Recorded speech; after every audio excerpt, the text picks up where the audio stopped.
मिथिला धाम की ऐतिहासिक 15 दिवसीय मध्यमा परिक्रमा यात्रा रविवार को कल्याणेश्वर पहुंचा। यात्रा की विधिवत शुरुआत हो चुकी है। नेपाल के कचुरी धाम से निकली मिथिला बिहारी व किशोरी जी की डोला रविवार की दोपहर करीब 3:30 बजे कल्याणेश्वर स्थान पहुंचा, जहां रात्रि विश्राम किया। सबसे आगे लाल झंडा के साथ मिथिला बिहारी का डोला, उसके पीछे पीला झंडा के साथ किशोरी जी का डोला का भारतीय सीमा में प्रवेश करते ही भगवान मिथिला बिहारी एवं किशोरी जी के दर्शन करने के लिए स्थानीय लोगों का हुजूम जुटने लगा। भारतीय सीमा में आते ही सबसे पहले हरने गांव में सुबह का बाल भोजन किया गया, जहां ग्रामीणों ने यात्रा में शामिल सभी श्रद्धालुओं को महाप्रसाद खिलाकर विदा किया। इसके डोला कोतगांव गांव में रुकी, जहां ग्रामीणों ने भगवान के दर्शन के बाद सभी श्रद्धालुओं को चूरा गुड़ व दवा देकर विदा किया। इसके बाद डोला मांगपट्टी गांव होते हुए कल्याणेश्वर स्थान पहुंची, जहां लोगों ने पुष्प वर्षा कर स्वागत किया। पुजारी कृष्ण कुमार ठाकुर, हीरा ठाकुर, पप्पू ठाकुर सहित स्थानीय लोगों ने भगवान श्री राम और किशोरी जी की डोला का भव्य स्वागत किया। डोला के साथ हजारों की संख्या में श्रद्धालु कल्याणेश्वर महादेव मंदिर के इर्द गिर्द रात्रि विश्राम किया। आज सुबह पूजा पाठ कर डोला गिरजा स्थान फुलहर पहुंचेगी। फुलहर के बाद मठियानी के लिए मंगलवार को फुलहर से रवाना होगी। वैश्विक महामारी कोरोना काल के दौरान संपूर्ण लॉकडाउन के वजह से भारत नेपाल सीमा को सील कर आवागमन पर पूर्ण पाबंदी लगा दिया गया, जो अब तक लागू है। भारत नेपाल में प्रवेश को लेकर पूर्णतः पाबंदी रखी गई है, लेकिन यह पाबंदी लोगों की आस्था व संबंध को नहीं रोक पाया। बताते चले कि हर साल की तरह इस साल भी भारत नेपाल का ऐतिहासिक मध्यमा 15 दिवसीय परिक्रमा यात्रा लाखों श्रद्धालुओं के जत्था के साथ बॉर्डर पार कर इसमें शामिल हुए। परिक्रमा रूट से ही दोनों देश के लाखों लोग बैलगाड़ी, ट्रैक्टर, रिक्शा, टेम्पो, बाइक अथवा विभिन्न साधनों से हरने सीमा होते हुए कल्याणेश्वर पहुंचा।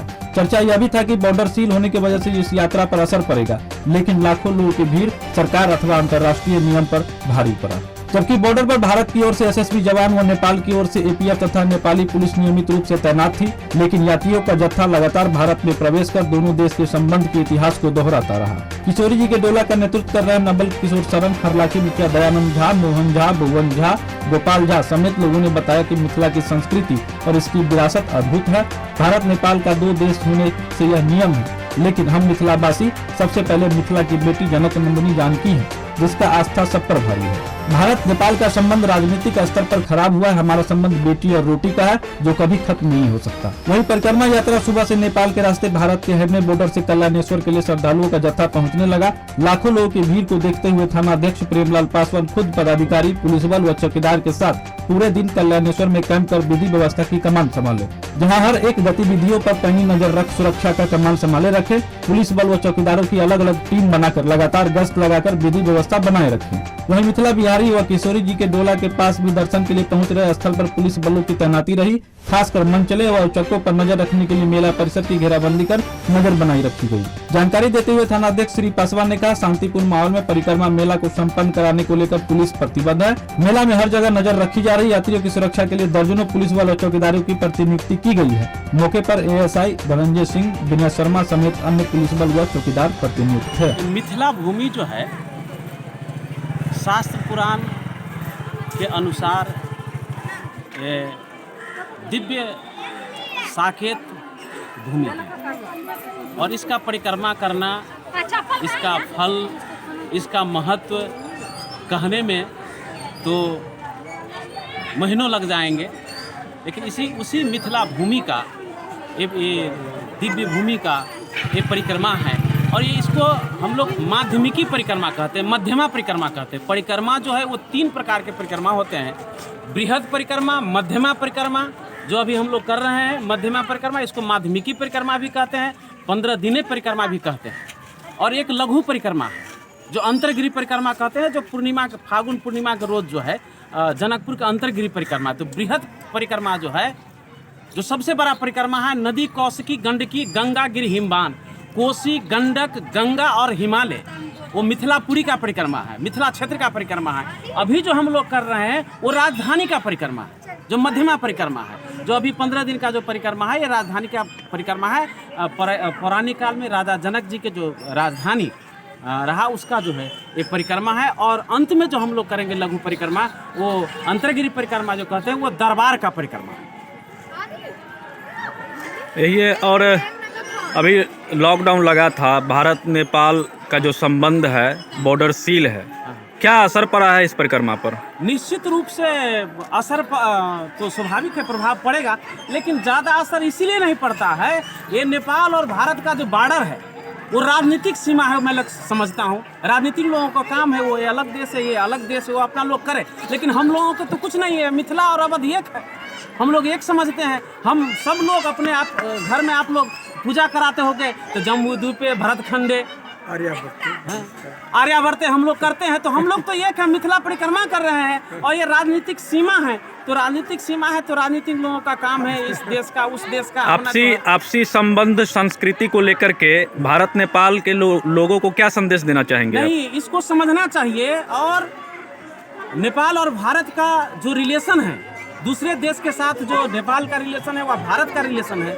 दोनों देशों का रिलेशन है, वो गवर्नमेंट टू गवर्नमेंट है। लेकिन यहाँ पब्लिक टू पब्लिक है, कल्चर टू कल्चर है, कल्चर एक है। हाँ, इसीलिए हम लोग ये चाहते हैं कि इस कल्चर को समझिए, इस रिलेशन को समझिए और इस हिसाब से आगे चलना चाहिए। कभी कभार राजनीतिक कर्मी के लोगों के कारण से संबंध में थोड़ा ये आता है, लेकिन इतना मजबूत है ये सब। दुनिया में एक ही ऐसा परिक्रमा है जो दो देशों में जाता है और बिना रोक टोक जाता है। और आप स्वयं समझते हैं कि लॉकडाउन है, बॉर्डर सील है, लेकिन दोनों सरकार जो है, नेपाल सरकार भी और भारत सरकार, दोनों की तरफ से, आज प्रशासन की तरफ से ऐसा कोई ऑब्जेक्शन नहीं हुआ। लोग आ रहे हैं, लोग जा रहे हैं। यहाँ पर सदियों से परिक्रमा जब जनकपुर से प्रारंभ होती है तो हरने में आके विश्राम होता है, और हरने से ही कारणेश्वर के लिए प्रस्थान होता है। उस बीच में चूड़ा दही खिचड़ी जो सिस्टम से बनाया जाता है, कहने के लिए खिचड़ी होता है, लेकिन खिचड़ी नहीं, वो महाप्रसाद के रूप में देखा जाता है उनको। वो जितने श्रद्धालु आते हैं, जो भी यहाँ पर बैठ के खाना चाहते हैं, हर आदमी को खाना खिलाया जाता है और निष्ठापूर्वक यहाँ पर खाना खाते हैं। और हर सारा पूरे ग्रामीण का सहयोग भरपूर रहता है, इसमें कहीं से कोई कसर नहीं है और ये सदियों से चलता है। मिथिला परिक्रमा है ये, और भारत नेपाल का जो बॉर्डर है वो बंद पड़ा हुआ है, तो कितना असर पड़ा है इस पर? इस पर थोड़ा सा असर तो ज़रूर पड़ा है, लेकिन हम लोग प्रशासन को बोल दिए थे यदि इनको किसी तरह का दिक्कत कीजिएगा तो आप लोगों को बहुत परेशानी होगी और उस परेशानी में हम लोग मदद नहीं कर पाएंगे। इसीलिए जो भी आता है, जो भी आते हैं, संत हो, महात्मा हो, जो भी गाड़ियाँ हो, उनको किसी तरह का कोई डिस्टर्बेंस नहीं होनी चाहिए। इसीलिए जो भी गाड़ी आई है आज, उनको किसी तरह का दिक्कत नहीं है। यूँ कहा जाए जो आस्था जो है वो दोनों देश के जो कानून व्यवस्था है उस पर भारी पड़ा। हाँ, थोड़ा सा तो है, ये तो भारी पड़ी है, नहीं पड़ी है ऐसी बात नहीं। क्या जो बॉर्डर सील है इसको लेकर के क्या कहना चाहेंगे कि जो सरकार है, सरकार से क्या कहना चाहेंगे? देखिए, ये बॉर्डर सील तो आज से नहीं, आज लगभग सालों भर से चल रहा है, जब से कोरोना 19 आई है। लेकिन यहाँ पर तो नेपाल और भारत का बेटी रोटी का संबंध है। बॉर्डर सील से प्रभाव पड़ता है। कहीं किसी को अपने रिश्तेदारों के यहाँ जाना होता है, आना होता है, अभी लगन का टाइम है, शादी है, विवाह है, बहुत सारी फेस्टिवल होता है, जिसमें वहाँ जाने में बहुत सारी कठिनाई का सामना करना पड़ता है। और हम लोगों का इच्छा है जो कब यह बॉर्डर सील टूटे, जो आवागमन चालू हो।